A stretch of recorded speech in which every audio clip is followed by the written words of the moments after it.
মা আজকের মেনু তাহলে কি? ওই তো নিরামিষ আলু কুমড়ো ছক্কা করবো আজকে। আচ্ছা, আলু কুমড়োর ছক্কা যেটা তুমি করবে, খেতে তো ওটা খুবই ভালো হয়। মানে আমি আগে কুমড়ো খেতাম না, কিন্তু মা এমন সুন্দর করে রেসিপিটা করে, আমি মাকে বললাম যে তুমি এই রেসিপিটা শেয়ার করো। তো এটা করতে কি কি লাগছে একবার বলে দাও।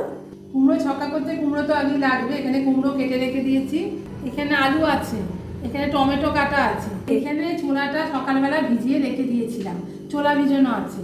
আর এখানে ফোড়নের জন্য কটা জিনিস লাগবে, এখানে শুকনো লঙ্কা, তেজপাতা, পাঁচ ফোড়ন আর হিং, আর কিছু গুঁড়ো মশলা লাগবে। এখানে হলুদ গুঁড়ো, জিরে গুঁড়ো, অল্প ধনে গুঁড়ো, চিনি আর নুন।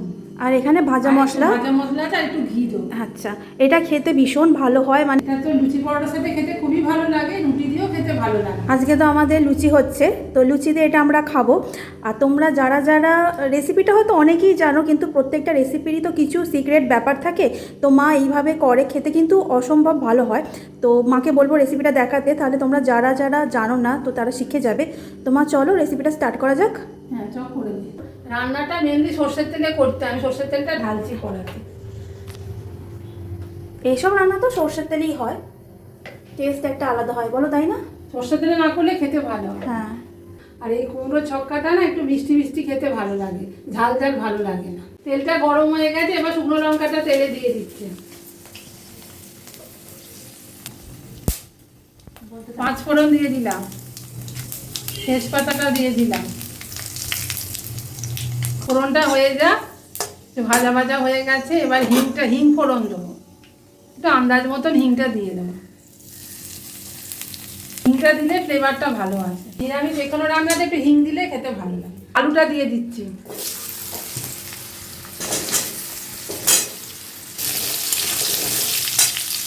কুমড়োটা দিয়ে দিচ্ছি, ভাজা ভাজা করে নেব। বিশেষ কিছু মশলা লাগবে না, কিন্তু খেতে খুব ভালো হয়। একটু ভাজা হোক, তারপরে বাকি গুঁড়ো মশলাগুলো এসে দিই। ভাজাটা মোটামুটি হয়ে গেছে, এবার গুঁড়ো মশলাগুলো দিয়ে দিচ্ছি। এতে জিরে গুঁড়ো আছে, ধনে গুঁড়ো আছে, আর হলুদ আছে, চিনি আছে, আমি দিয়ে দিচ্ছি। টমেটোটা দিয়ে দিচ্ছি,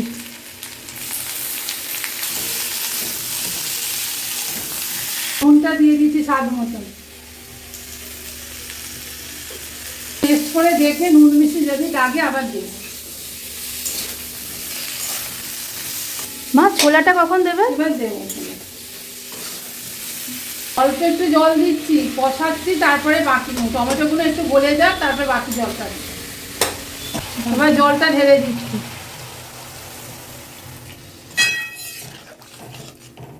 ভেজানো ছোলাটা দিয়ে দিচ্ছে।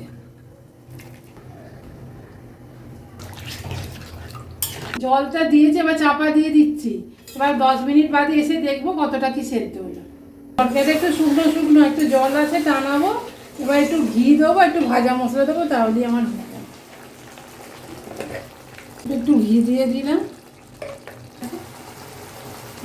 হয়েই গেছে, একটু শুকনো হয়ে গেছে। স্মেলটা তো দারুণ এসছে, আর খেতেও দারুণ হয়েছে আমি জানি। তো তোমরা যারা যারা রেসিপিটা এখনো ট্রাই করোনি, ডেফিনেটলি ট্রাই করো।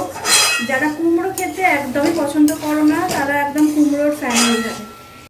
এই দেখো, আমার কুমড়োর ছক্কা রেডি হয়ে গেছে। তোমরা বাড়িতে ট্রাই করে দেখো, খেতে খুবই ভালো হয়। কমেন্ট করে জানিও কেমন লাগবে।